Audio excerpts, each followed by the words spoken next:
How's everybody doing today? Welcome to the channel where we build it, we don't buy it. Today we're going to build an attachment for the Bobcat for a boom lift, an adjustable boom lift.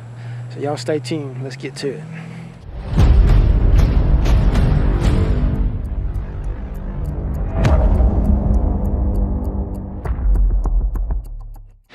Alright, so we're waiting on the stuff to come in to make the hose for the Bobcat. So I'm going to go ahead and get this boom attachment made. We got a piece of 4-inch pipe and a piece of 3-inch pipe. Of course, the 3-inch will slide inside the 4-inch. There's a little bit of play, but it's not too bad. So the 4-inch is about 10.5 foot long, and the 3-inch is a little over, right at 11 foot long. So let's just say a foot between them. Maybe 18 inches. So let's just say 18 inches. So that would be 9 foot. Shoot, we can get out 20 foot. And then, of course, the height of the lift of the Bobcat. It'll be used for a lot of stuff in the long run. We're going to adjust it to where, with the weight, it'll be about at max height. Where it'll be, so it might be 3 foot in, slid into it. I don't know, but the max height will be about 22 foot or so to get up to the peak and lift those red iron beams. That's our main objective right now. So we got I got these forklift head that I built many years ago, and used some heavy angle, braced it with some heavy flat bar to where these forks, see, when these forks get bent, you can't straighten them and reuse them. I don't care about that. I straighten the tips back out. We're going to reuse them. So these plants throw these away all the time. You can find them in these scrap yards, these metal scrap yards all the time. And so I got me a couple. They slide in and out real easy. This thing is good and strong. I think it's I don't know if it's 1/4 inch plate or 3/8 inch plate that I made this out of, the head out of. And of course, I boxed it on the side with some 3/8 flat bar.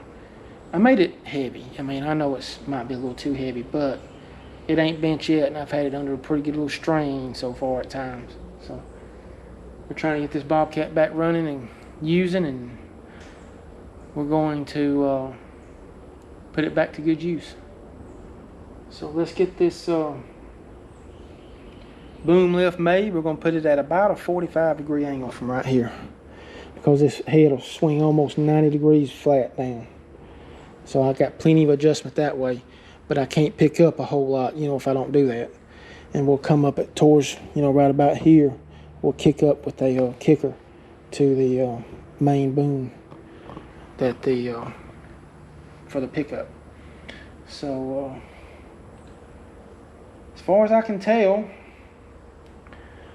we're about ready to go with it. Alright, let's get to it.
There it is, people.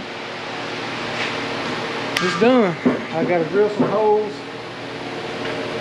and put the end of that pipe in. I still figured out what I'm going to use for the hook at the end of that pipe, but that's pretty much it.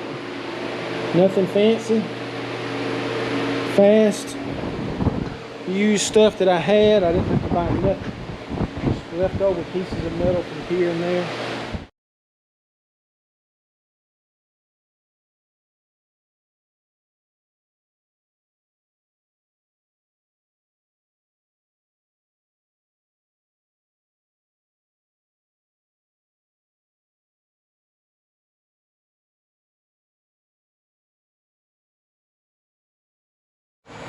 All right, cause I like y'all my good buddies, I'm gonna show y'all a little trick. To get this is a piece of a tie rod off a 3/4 ton, the very first 3/4 ton truck I rebuilt. It's been 25 years ago.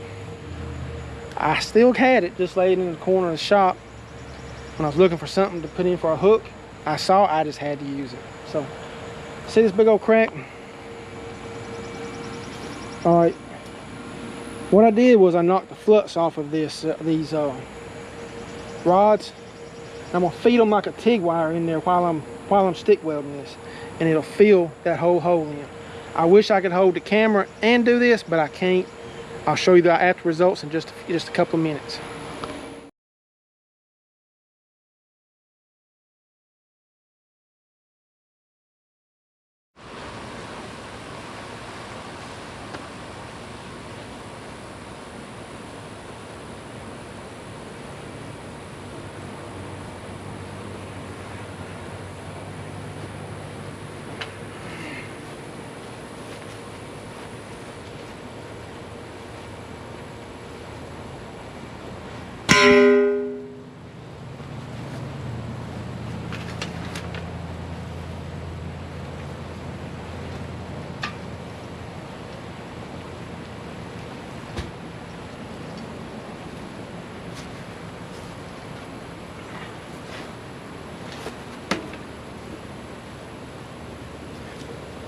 All right, so with the bobcat down, we still ain't got the parts to make that hose yet. I can't show you exactly how this works, but hopefully y'all have an idea. But if you don't, this is about how it will be on the forks. This thing goes in here.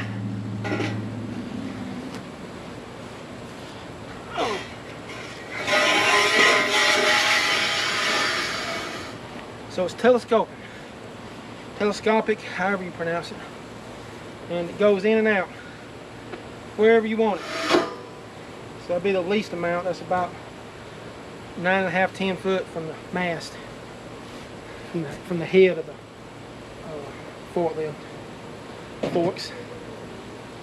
I'm tired, excuse me. So all I got left is done. This is welded on. Hey, the reason I use that big old thing, it has some meaning to me. It was the first truck I rebuilt, a 1985 Ford F-250. I had the cab off right here, everything. Had some buddies come help me take it off and put it back on after I finished sanding the paint and frame, and had a fresh motor in it, transmission, all that. Real nice truck. I was back here on the backside riding fence line, checking the fence line and bent it. So I figure, can't never use it on another truck, use it on this, I'll always have it. So it does have a little bit of a meaning to me.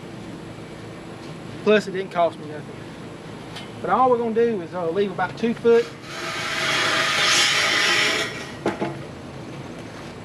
Leave about 2 foot in here. We'll drill a hole, put a bolt or a pin, something, whatever it takes to get it right. And that's it. We'll be able to pick up all those red iron beams, I think, with that. So, appreciate y'all watching. I'll show you the holes I drill whenever we put the beams up. So, appreciate y'all watching. Y'all have a great day. We'll catch y'all next time.